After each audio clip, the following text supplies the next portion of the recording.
Okay, this is a first for Crescat. We are now starting to interview some of the companies in which we're invested.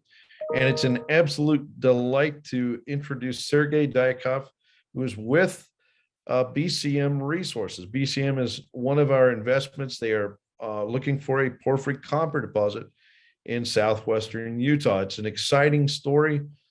Sergei is, unequaled in the porphyry copper exploration world. He's hands down the leading expert in porphyry copper deposits on Earth.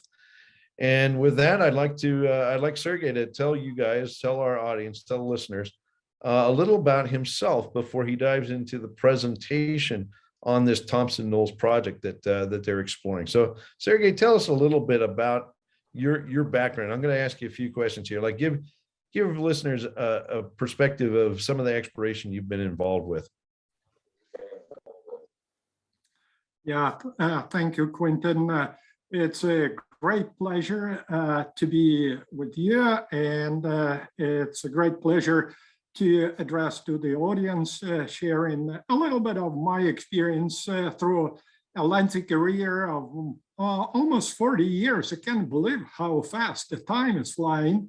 But yeah, since I basically made my PhD and then started my career in academia, I thought that would be a great thing to teach young geologists how to find new deposits. But then an opportunity turned out, and I was invited to join one company in Denver. Quinton, you probably know them, Energy Fuels, a uranium company. And I lived in Denver actually twice. For the first time when I worked for Energy Fuels, for the second time when I was VP exploration of Anglo Gold. So both Highlands Range, which was in the middle of nowhere on the edge of the earth, but then Denver was spreading very quickly. And then for the second time I lived in Castle Rock, and it was also on the edge. But pretty soon I'm quite sure Denver will swallow Castle Rock as a part very of soon, the I'm sure. Yes, correct. Yeah. So basically, since Energy Fuels, I was still thinking, going back to academia, made a few attempts, but industry was kept. That is very difficult to turn down. So I did some work in a number of countries around the world. Most of my time I spent in Asia, South and North America, a little bit Africa. I did some work in Africa, in Ghana, chasing gold mineralization. But the biggest highlight of my story, and it's a baby I'm still watching how it starts walking. It's a Utolgo in Mongolia. I was the leader of the team that brought this discovery to fruition. We did the first drilling there. We generated this from scratch. It was virtually unknown prospect at that time. And then BHP was doing the first exploration. Unfortunately, BHP bailed out, and then it was Ivanhoe, and then finally Rio Tinto now. And in 2019, I was invited by Rio Tinto to visit the project, and went with a friend of mine, or Nora Dammit. She is Hugo Dammit's wife, and she took her son, I took my son, and we went to visit Hugo Dammit underground at the Utolgo, and it was such a thrilling moment. Just to see, first of all, the change of the Gobi Desert, and then to see just absolutely new level of standards of living for the local people, but also to see the, just big mine operation and what Rio Tinto and Turquoise Hill, the local company, is doing. That's a very uncomparable feeling when you experience that, and that's really what drives me just continuing chasing for new discoveries, because that's they say a man has not wasted his life if he planted at least one tree and raised one son. So a geologist has not wasted his career if he at least, or she, discovered at least one deposit. This is, the highest reward, and particularly the utmost pleasure of this process is just to see your baby just standing on the feet firmly, start walking, and then start producing. And that's the utmost pleasure. My second discovery came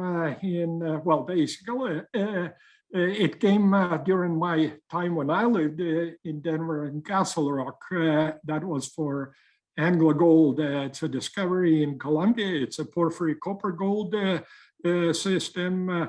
It hasn't started its production yet. There are some challenges that the company is going through, but they're taking the right approach now. And I just keep my fingers. That will be the second baby that will start walking.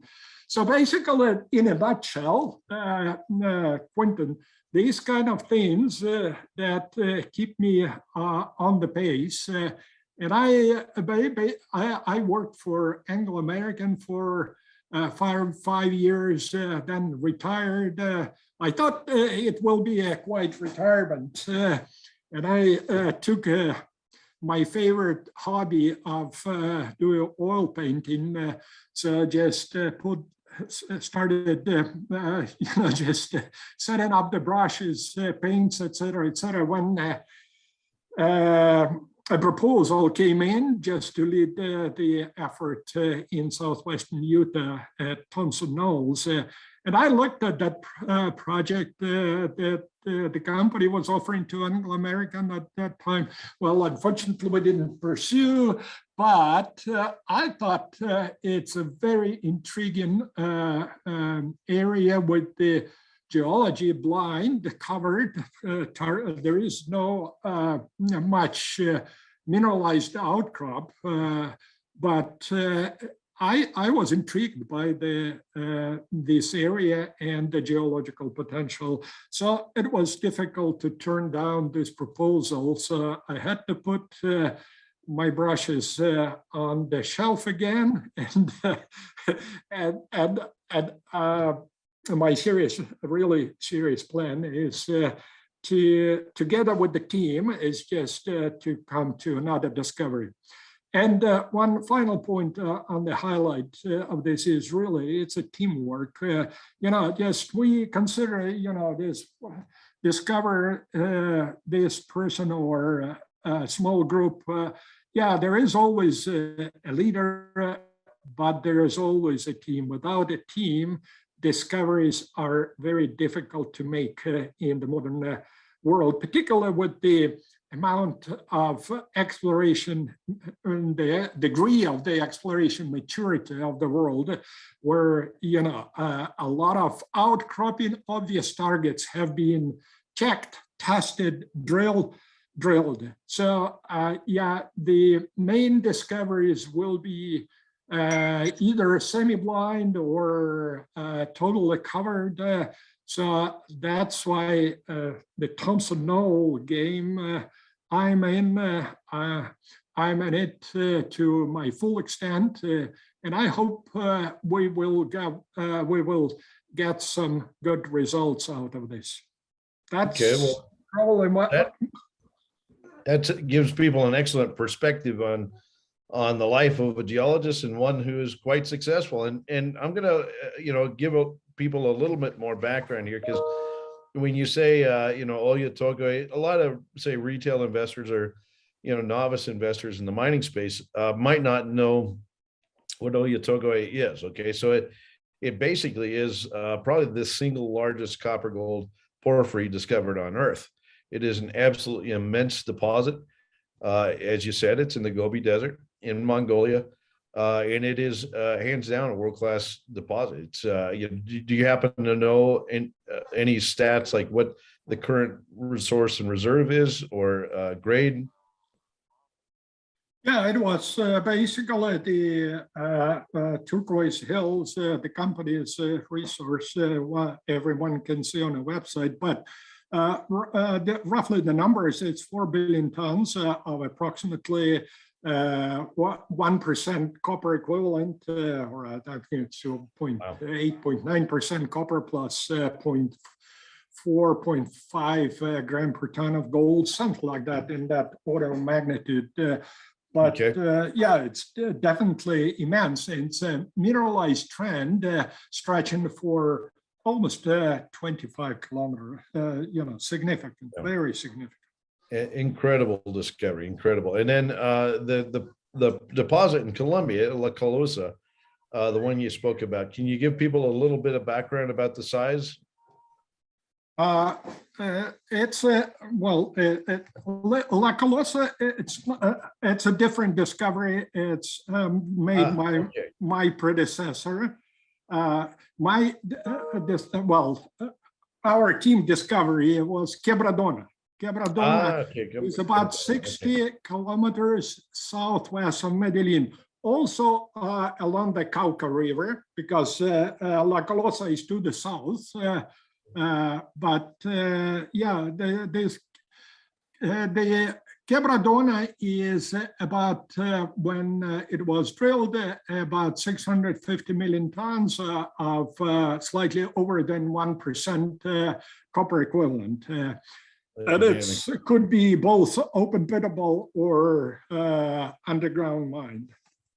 All right, well, that's incredible. I mean, these are amazing discoveries. So, I mean, basically, your expertise through discovery is around these porphyries. So this Thompson Knoll project, let's talk about it. I think you put some slides together for the presentation today, and Madeline is going to put those up, and we'll run through this. I'd like you to talk with people about the Thompson Knolls project, but really spell out the process for making discovery here, because I think it's critical that people understand that you don't just walk up and drill one hole into something and make a discovery. It usually takes time and a lot of forensics, good geologic work that leads to discovery. So I'd like to see that emphasis.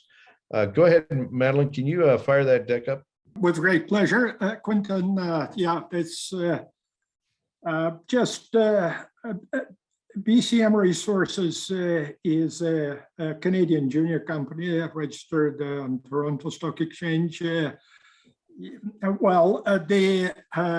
panorama view on top of this opening slide really gives you a feeling of the space. It's almost, it's a semi-desert, with little patchy vegetation, but virtually it's no trees, no nothing. You can see big areas. There are a couple of limestones outcropping on the left. On the background, there is a mountain range that's just close to the Great Basin National Park, already across the border in Nevada.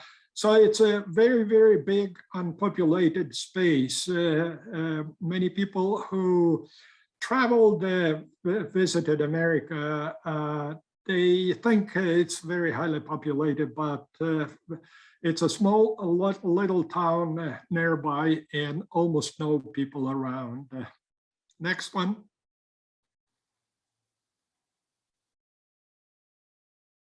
Next. Yeah, the project is located very close to the Highway 50, I-50, which many people in this country know as the loneliest road in America, that goes from Ely, Nevada to Delta in Utah. And it's just very close to the border on the left. We are about 3 miles away from the highway. there is an access road.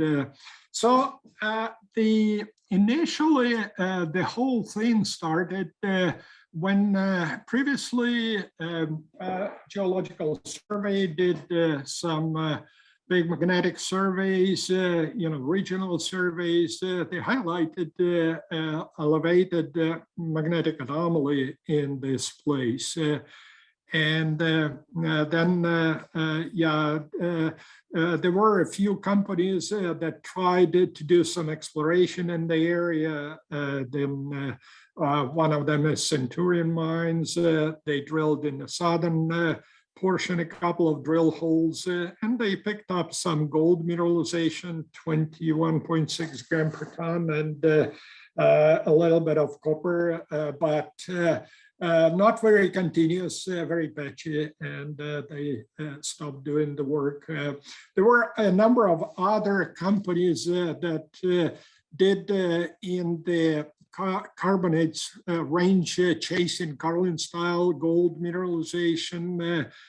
But here, no previous exploration was done because it is entirely covered. It's a blind covered target here. So BCM resource started as inland, and then BCM made a deal with inland by spending money just to earn 51%, and then could also, for additional expenditure, increase the ownership of the project. They claimed both federal BLM claims and also two claims of state ground. They drilled the first drill hole, TK1, and they went through a cover. It's a conglomerate. It's basically, it's brecciated, sedimentary accumulations of weathering and destruction of carbonate rocks that fills the whole valley.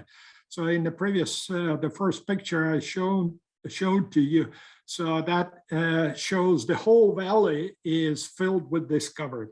So under approximately 200 meters of cover, they came to, picked up the intrusion, and it was oxidized on the top. And there was a little bit of stockworking with quartz pyrite, chalcopyrite mineralization oxidized on top. Unfortunately, they lost the hull, could not advance it any further. And then basically after that, I came on the scene, and with the team, we put together a small, good technical team. The previous geologists did a good job by putting the first drill hole, which confirmed the presence of intrusive, and it's a big challenge for any geologist doing exploration in the total for the totally blind cover targets. It's like trying to hit the target in a dark room with a few throws of darts. So basically, we have to rely on some information. Geochemistry is always a very good, efficient tool. Actually, geology is a reliable tool, but given that this target is covered and covered by thick cover, geochemistry is not efficient. Geological mapping is not helpful, just to indicate hydrothermal alteration and vector into the center of the porphyry system. The only thing that really works is geophysics. So the magnetics outline the elevated mega anomaly. And we were thinking, so in order to build up a three-dimensional model, we just reconfirmed that anomaly by flying the drone mag over that target. And that gave us three-dimensional digital data that allowed us to put the model. On top of that, we did AMT survey, that low frequency survey measuring natural signals, but basically outlining conductive and conductive parts of the rocks. Basically, the assumption is that when hydrothermal solutions impact the rocks, they turn into sericite and clays, and those are much more conductive, less resistive comparatively to the unaltered rock. So by doing so, also in addition to the intrusive body that is delineated by the magnetics, we could select certain parts of this big intrusion that could have mineralization with the alteration, and AMT outlined a couple of spots that we followed up with drilling. So basically the TK2 was to confirm what we saw in TK1, so it's basically a twin. And then we drilled TK4 to the south, and we drilled TK3 and then TK3A. The problem is that TK3 started picking up mineralization, but due to drilling complications, the drill hole was lost. So we had to twin. And currently we're in progress in TK5. So all in all, if you look at this, two drill holes are virtually twins. So it's three drill holes drilled, and the fourth drill hole, strictly speaking, we are drilling. You pointed out, Quinton, about the amount of drilling needs to be done just to become confident this is a discovery. Normally on porphyries, I can give you a number of examples. It's the first at least dozen of drill holes when, for example, they drilled a porphyry deposit in Chile. Escondida took 6 drill holes to get to the chalcocite blanket, and that's just the first mineral intercept. And then certainly many more to outline the resource. Could I interject for just a second? Could you tell people about the sequence of drilling at Ollantaytambo, for example? In the paper that you sent recently, it goes through the process before they made the actual discovery hole. Can you show or tell people the drilling that was undertaken that led up to the discovery, and then tell people about the actual discovery hole? Yes, well, it was a system. When we came across the Ollantaytambo outcrop, there was no drilling whatsoever. It was a virgin prospect. There were a couple of hills poking out of the post-mineral cover, some of them with quartz, leached quartz stockwork, and we outlined them as central OU, southwest OU, north OU, separate hills. And our approach after we staked a big claim, 30 by 40 kilometers, with the central OU in the center of this claim. And the reason for that, because quick reconnaissance showed a number of prospects in the area. And 30 by 40 kilometers is a good size for a district size porphyry system. So the first step we did, because given the climate conditions, the spring, because we received the claims were granted to us in February 1996. No, 1997. And in spring 1997, we started doing geophysics.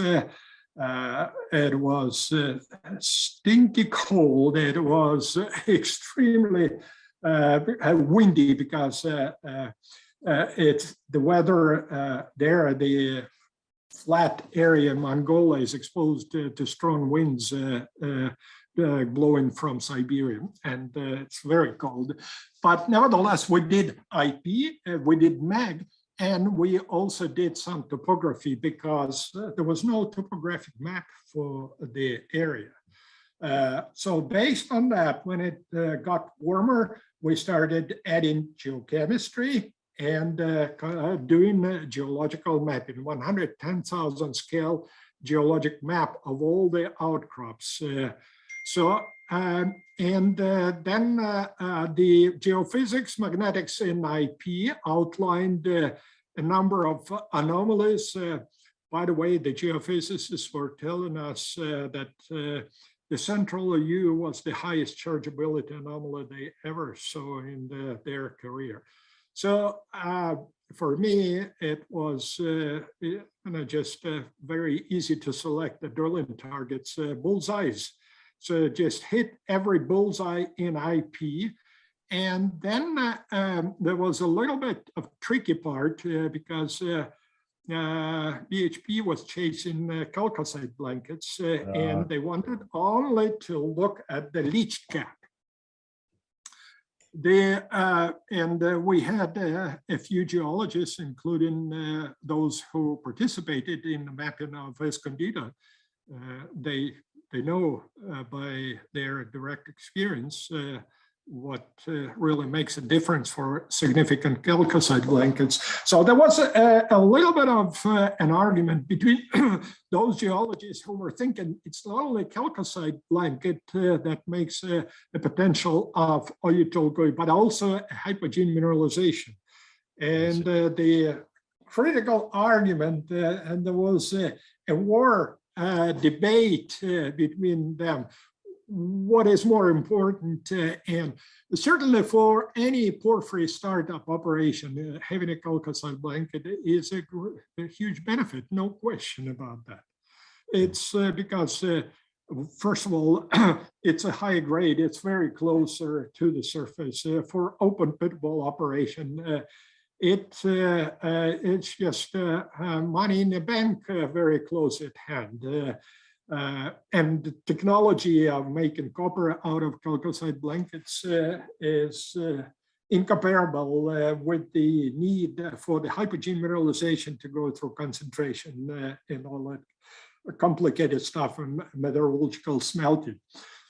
So, however, the tonnage potential and the size of the deposit is not only just the chalcocite blanket is only a part of the whole play. So the second group that was defending the hypogene model, that's basically Grasberg style, with potassic alteration and quartz magnetite stockwork with gold presence. We were saying that at depth, not only the chalcocite enrichment, but also the natural hypogene enrichment, particularly with the basaltic layers that create volcanic layers that create reactive rocks, there should be a good hypogene mineralization. Well, unfortunately at that time, because of the location of the project, BHP was thinking that just going to a big operation would be risky, and therefore, consequently, they decided just to farm it out. But consequently, even just the exploration work that Ivanhoe did, and Ivanhoe chased chalcocite blankets after they came in. They did a good job in terms of Following the chalcocite, they doubled and increased the amount of chalcocite blanket mineralization we outlined, drilling by almost 150 shallow drill holes.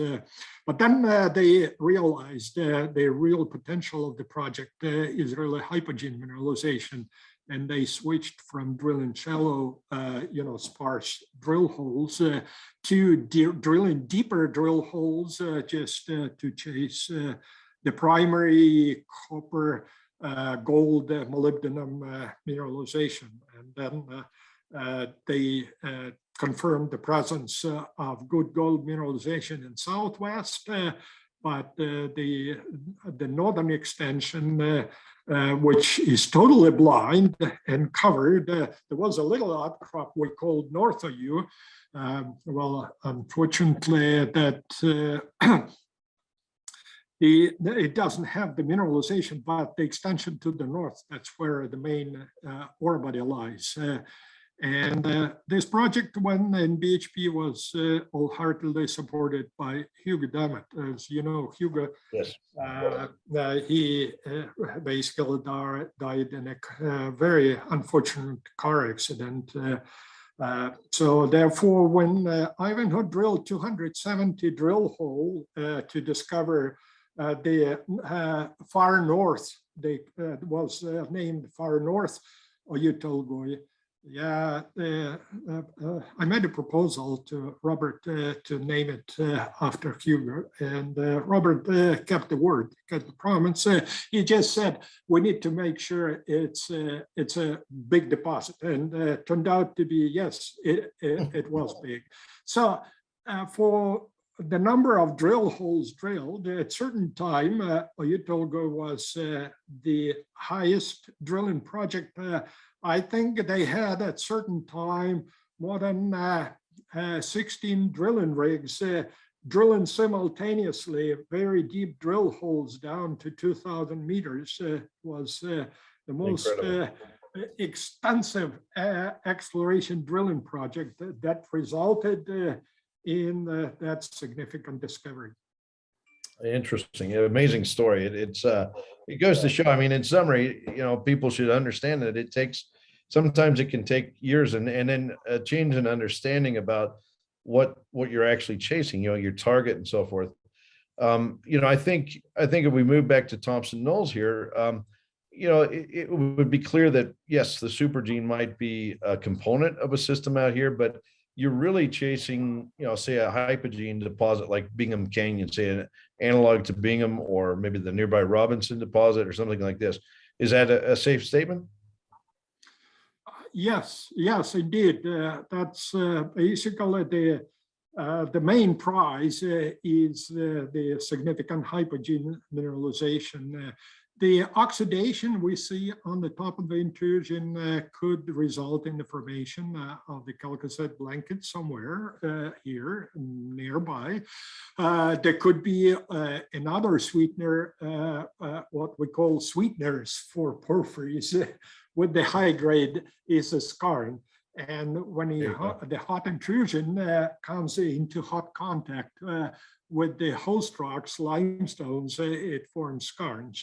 So skarnification, and Grasberg is the best example to it because the best skarns have been found near Grasberg. So yeah, that's right. There could be also a sweetener, but the main potential for significant discovery we're thinking is the hypogene mineralization. And let's continue the slides. Next slide, please. So just a few points for the viewers. Basically, as I mentioned, it's a total blind exploration effort, Thompson Knolls, and the previous drilling just simply confirmed the presence of the porphyry mineralization. And I already mentioned about the geophysical surveys. So currently our drilling, we're just testing the both AMT coincident mag and AMT anomalies. So with the drilling step outs, 500, 600 meters. Next, please.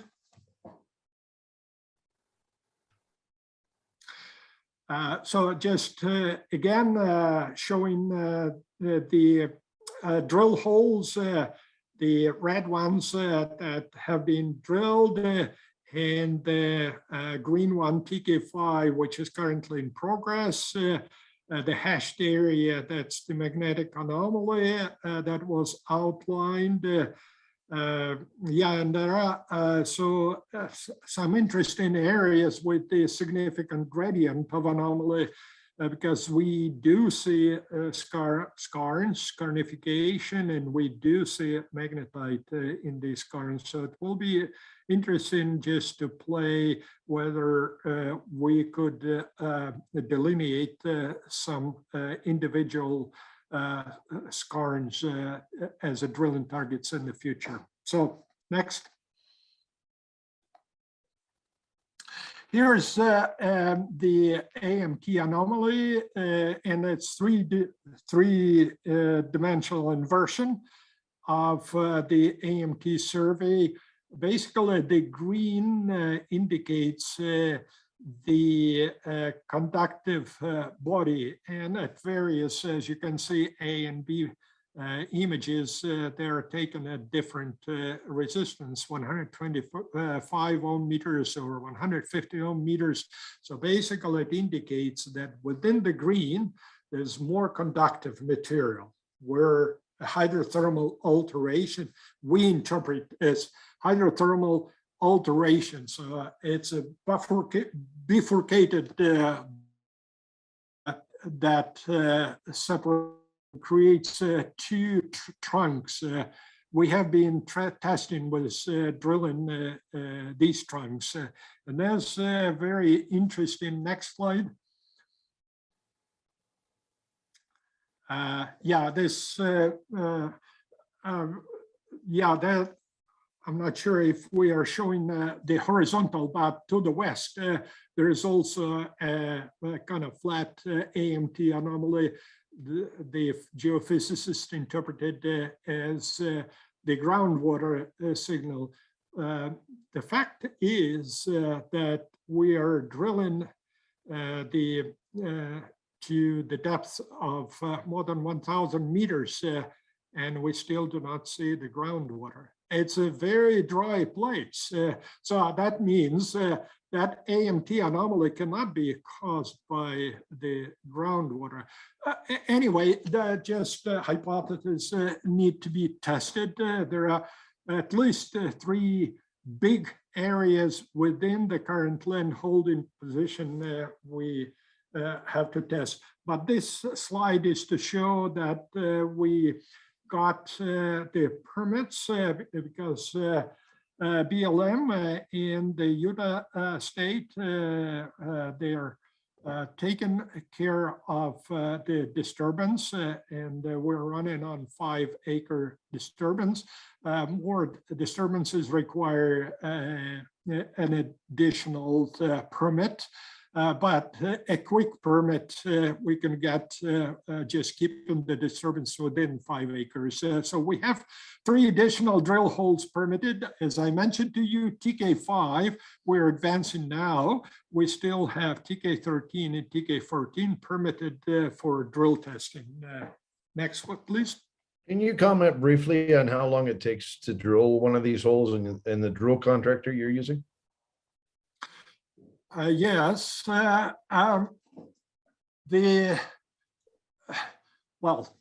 initial drilling contractor, they took them forever just to get through a couple of drill holes because yeah, there were some issues and there are it's because the conglomerate and there is a fold zone beneath. Getting through that fold zone is a real challenge. And it was difficult for the drillers. So therefore, a number of drill holes were lost in these fold zones. The current drillers are much more efficient.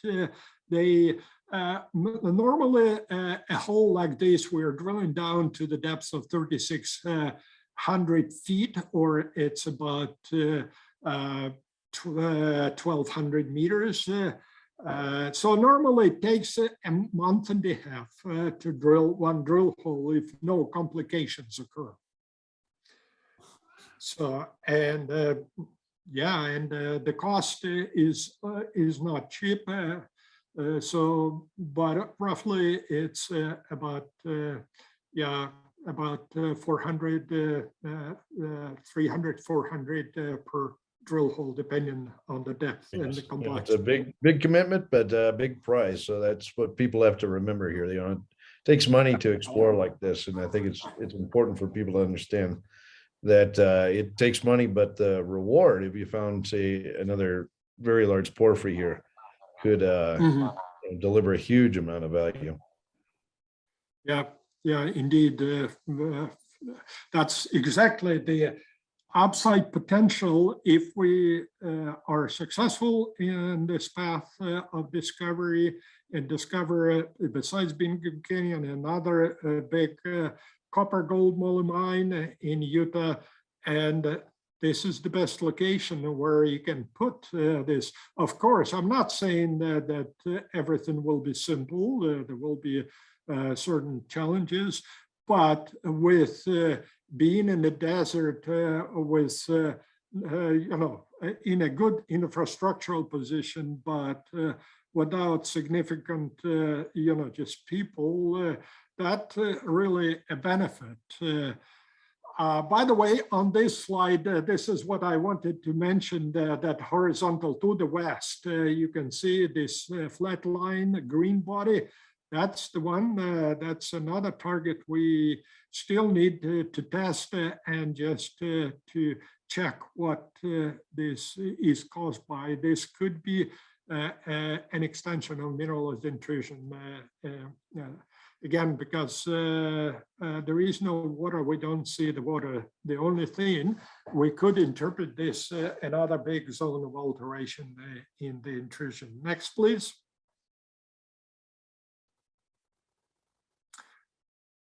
On these selective images, just a couple of things to demonstrate. We in the drill hole TK3A that went to the depth of 3652 feet deep, and it was left in the mineralization. We didn't, it didn't go out of the minerals. It was still in the mineralization. We were simply, the drillers were not able just to continue. That's why we had to stop it.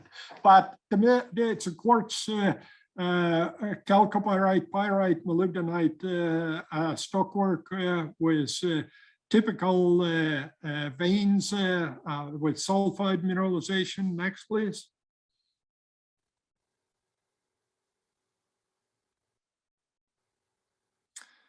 Then quartz sericitic alteration. Occasionally, we in some areas we see some potassic alteration. Next, please.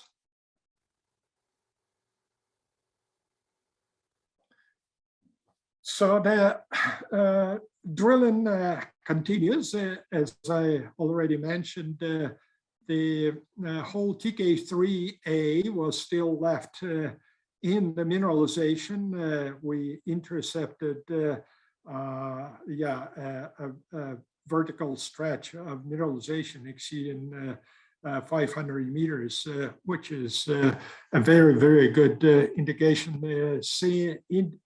confirming the presence of the mineralized system. We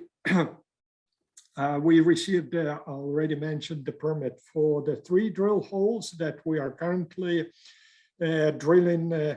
And we also recently expanded our land position by adding more ground to the east and, to the west and to the south.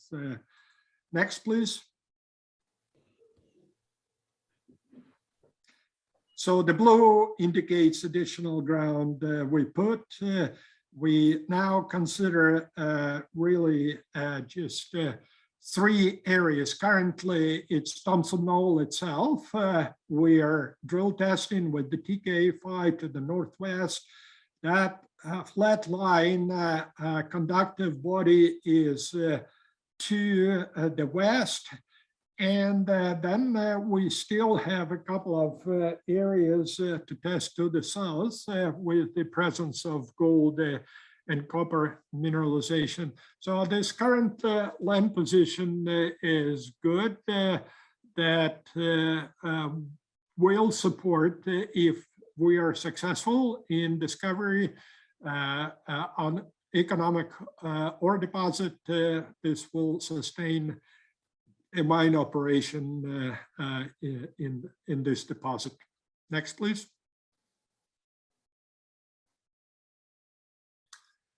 Just to give the audience a little bit better flavor of the area, besides that starting image I indicated to you.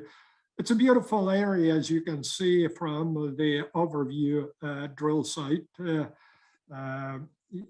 Yeah, we try to keep it compact, and our commitment to minimum disturbance, we definitely use all technology to help it. Initially, the drillers digging the mud sumps, numerous mud sumps that created a lot of disturbance. Next slide, please. Now we are using the solid removal unit that basically helps to keep cleaning the mud from solids and minimize the number of mud sumps they were using. That improves the efficiency of the water use, and because we are in a desert and the water is precious, so we are also minimizing the amount of water we use. So that's the general view of the operation. And then we drill, we bring the core to the surface. Next slide, please. So this will a video, Madeline, if you, I don't know if you can click on the video.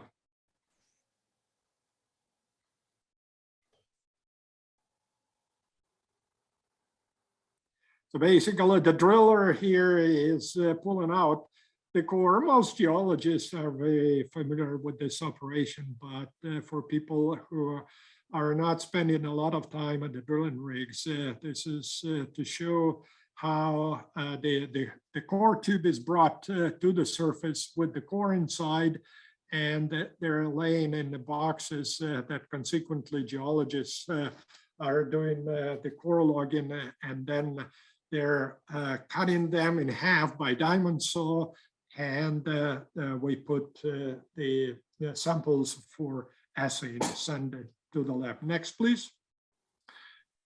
So just for my concluding remarks, just a few points.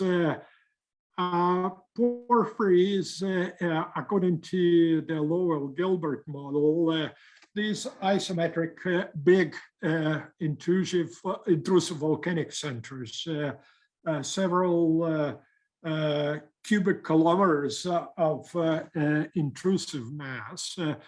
And they're subvolcanic, that really creates the porphyry, because that's why they're not equally crystallized, but they're porphyritic crystals, because they're crystallizing in the subvolcanic conditions, and the fluids are bringing the hydrothermal solutions with the metals in it. So we just roughly compared it, and it's not just my idea. The geologists who worked on Escondida, they paralleled that with the model of Freydeck. So the Freydeck yoke is the copper center of the porphyry system, and the intense phyllic alteration forms the white. And then, as you know, in the porphyry, then the rest is sitting in the propylitic significant alteration. So Thompson Knolls is a new porphyry discovery in southwest Utah.